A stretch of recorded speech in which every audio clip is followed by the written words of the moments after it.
Dare to go nude. The Blush Nudes palette, new from Maybelline, New York. 12 shadows in rosy gold tones create infinite looks. From bolder blush to risque rose. All blushed, never hushed. New The Blush Nudes palette. Hi everybody, thanks a lot for joining me. This is super exciting. This doesn't happen often, but I got something that nobody else has got right now. This is so cool. Maybelline's PR company reached out to me and said, we've got a new Maybelline palette with 12 colors in it coming out this summer, and we want to know if you want to be the first to review it. And I said, yes please, I would love that opportunity, thank you so much. A couple of reasons why I'm interested. First off, if I ran across this in the drugstore, I would pick it up in a heartbeat because it's just right along the lines of the types of things I like to review. It combines drugstore and palettes, which is always cool. And I feel like these major drugstore brands like Maybelline, L'Oreal, Revlon, they never put out large palettes. So it's going to come out June or July. You know how stores always, some are ahead, some are a little behind, but keep an eye out for it, and it's going to sell for $11.99. So I'm going to review it. I'm going to show you several different looks that I've done with it in the time that I've had it, and also do an actual tutorial on one of those. First off, packaging wise, very sleek. Nothing overdone with this. It's not huge and bulky. I love that. It's about the size, maybe just a teeny bit wider than my iPhone. It does not have a mirror in it. Would have loved to have seen a mirror in a palette like this. Beyond the shadows, you are getting a sponge tip applicator. A lot of people like to just toss the sponge tips. I've always been one to try to use them in some capacity. Especially cool though, this really narrow side is actually really nice for smudging. If you like to smudge out eyeliner or something, it's kind of a handy tool to keep around. For the shadows, you're getting 12. And here's what makes this palette kind of interesting. It's all mapped out on the back here, but you can divide these 12 up into quads, trios, and duos. It's all about the way they're placed in this palette that kind of gives you ideas on where to go with them and how to use them. I know some people would look at a palette like this and maybe have an instant plan of how they're going to use that. As I know from a lot of the questions I get, a lot of people who buy palettes want some direction with them. So what you're getting here, this is a quad, this is a quad, and this is a quad. When you look at it that way, can't you totally see that? Here's like your, your cool browns, here's your more bronzy neutrals, and here's your smoky set. And then they furthermore said these could be trios as well. So here, here, here, and here. And then they could also be duos. So look at them.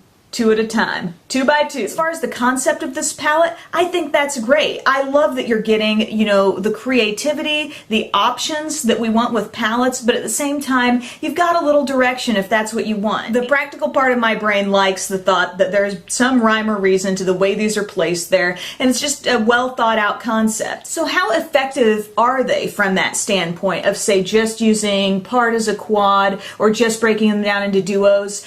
For quads, I think they're great because you are getting some truly nice deep shades in each of those quads, some mid-tone shades, some mattes. I mean, there's good variety in finishes and colors. In terms of trios, I can see it working. It's a little bit more of a stretch because you are kind of crossing out of the designated sort of color groupings. So you use these three together and these three, and it's like, yeah, I can see it working, but maybe not being as pretty as if you integrated the full quad. But for duos, I think this is fabulous. When you look at each of these paired together, the more contrast you have between shades, I think the more dramatic your duo shadow look will be, but some of them are more natural, and it's totally sandwich method all the way. I'll link to that video, but it's like, you put one shade on your lid, you put your deeper shade in your crease, and then you continue to blend out and or highlight with the lighter of the two shades.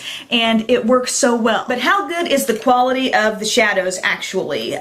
If you're familiar with Maybelline shadows, I'll give you a little frame of reference. They have the Expert Wear quads. They also have the Eye Studio quads.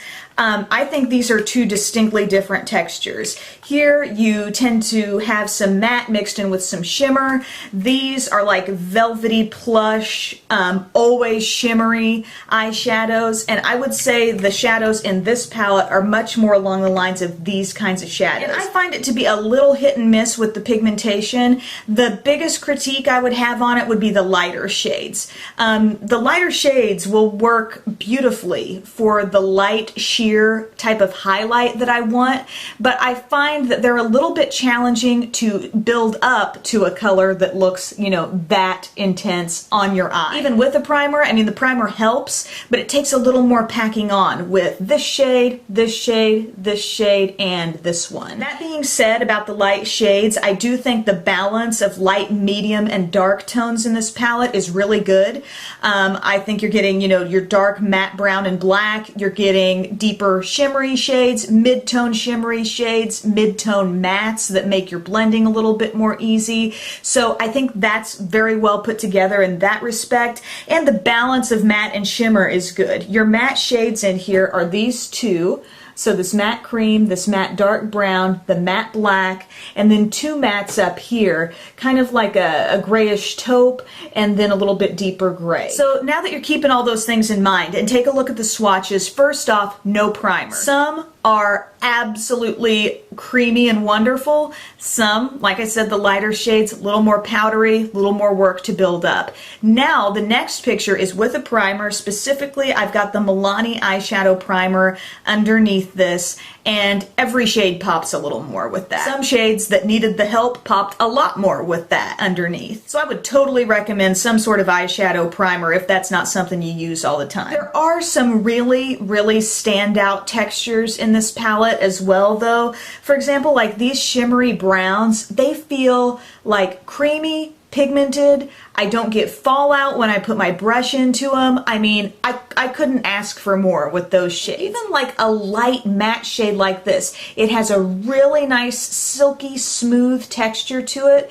when you put your finger into it, and also, again, not a lot of flaky fallout business. Some of my favorite eyeshadows from the drugstore are Wet n Wild. I love how incredibly intense they can be. I mean, they're just some of the most pigmented shadows out there and extremely comparable to high-end stuff. You know, I could get a similar look with a Wet n Wild palette that I could get with a Lorac palette. You know, they've got that really buttery smooth consistency, but the one fault you could find with those is that maybe if you're a beginner with eyeshadows, or you just don't like having to use a super duper light touch with everything, they can be a little hard to control. And with this, while, you know, I can complain about a couple of the light shades not being as pigmented as I'd like, at the same time, none of these shades give me a lot of, you know, kicking up a lot of dust or a lot of fallout or anything of that nature. So with the exception of the couple I've mentioned, I think very, very impressive textures on these shadows,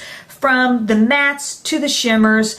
One thing about the black, you know, that looks black as night here in the pan. That is not like a pitch black shade. Just so you know, it comes off more of like a deep charcoal color. I do want to talk about several of the different looks that I've done with this. First one, this was a little more dramatic look, and I went with this more dramatic quad, but then I also pulled in this bronzy shade to do a little bit of the blending and kind of soften it and make it a little more earthy, you know, on the edges of the look. And I really was happy with the way that turned out. I found I was able to build up the black to my desired intensity. And so that's kind of an example of how you have the freedom to, you know, focus on one quad, but then pull in something else. And then the next day I just wanted a quick look, so I went for these two and chose to just use them as a duo. This is a satin finish taupe shade, and then you've got a matte brown. They worked beautifully together. I put the taupe shade all over my lid.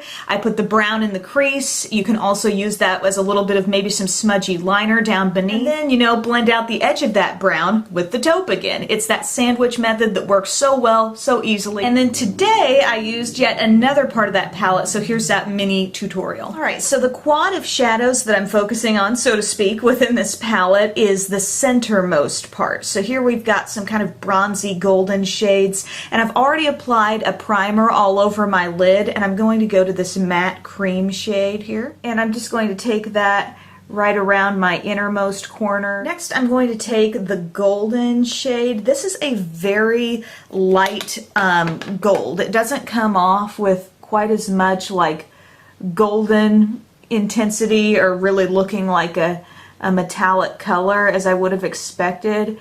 It's like a very sheer wash of a little bit of golden shimmer is what this amounts to. So I'm going to build that color up as much as I can and apply that all over my lid. Then I'm going to take this pretty deep shimmery brown. I'm applying a little bit of this on the outside part of my lid. I always like to go a little bit on the outer part of the lid because I feel like it just kind of flows nicely into the crease when I've got like a little bit of lead in there. And then with that same shade but a smaller detailed brush, I'm getting that shadow placed exactly where I want it, building it outward just a little bit, kind of thinking about roughly pointing the edge of that shadow kind of going back toward the tip of my eyebrow. And then this brush is just bare, but a little more fluffy brush is what I'm using to just buff over the edge of that, soften that darker color out a little bit. Next, I want to bring in this pretty bronzy shade, just applying that right over the border of the deeper brown, and so it kind of fades up in a pretty way, I think. And then for a highlight, going back to the matte white and a fluffy brush just under the eyebrow, and this is what's giving us a really nice finished look to the different shades we've been layering out there. On my lower lash line, I'm just going to use an angled brush with this shade, and I'm applying that right here on the outermost corner, and you can see how deep that can really come off when you're using a really like concentrated brush like this, a very precise brush. And then with this smudger brush, I'm going to go to the gold and just apply this all across my lower lash line here. Going to kind of overlap the brown and give ourselves a little light down there. And then I'm just going to finish this look with a little bit of nude liner in the waterline, some liquid liner on the upper lash line, and some mascara. So just wanted to throw in a little mini tutorial there to show you some of these shadows in action. But all in all, I'm impressed with the nudes, I must say. Maybe you've been skipping, you know, the naked palettes and various other high-end palettes because of their cost. And now I think it's really cool that there's something available at the drugstore level, you know, $12 is not ridiculous by any means, and you're getting great variety, not only in neutral shades, but also finishes. The textures of these shadows are definitely more hit than miss, if that makes sense. I think some of these mattes are going to totally impress you when you get your hands on it. And then, as I said, some of the light shades, a little more sheer in their application. Sometimes that's what you want. That's pretty much always what I want when I highlight with a shadow, but if I'm going to pack it on, I have to go to a little more effort to get the fullness of color that I'm after. If you're saying, I'm up to my ears in neutral eyeshadow palettes, I don't need another one, then that's cool, skip it. But if you want, I think, a really cost-effective way to get a great variety of neutral looks, plus some good direction on how to use every shade in a really simplified way, then this might be right up your alley. So thank you to Maybelline and Maybelline's PR for letting me have an exclusive sneak peek at this. I really appreciate it. I hope the review was helpful to everybody there and all of my viewers, of course, as well. Thank you so much for watching, and I'll see you next time. Bye.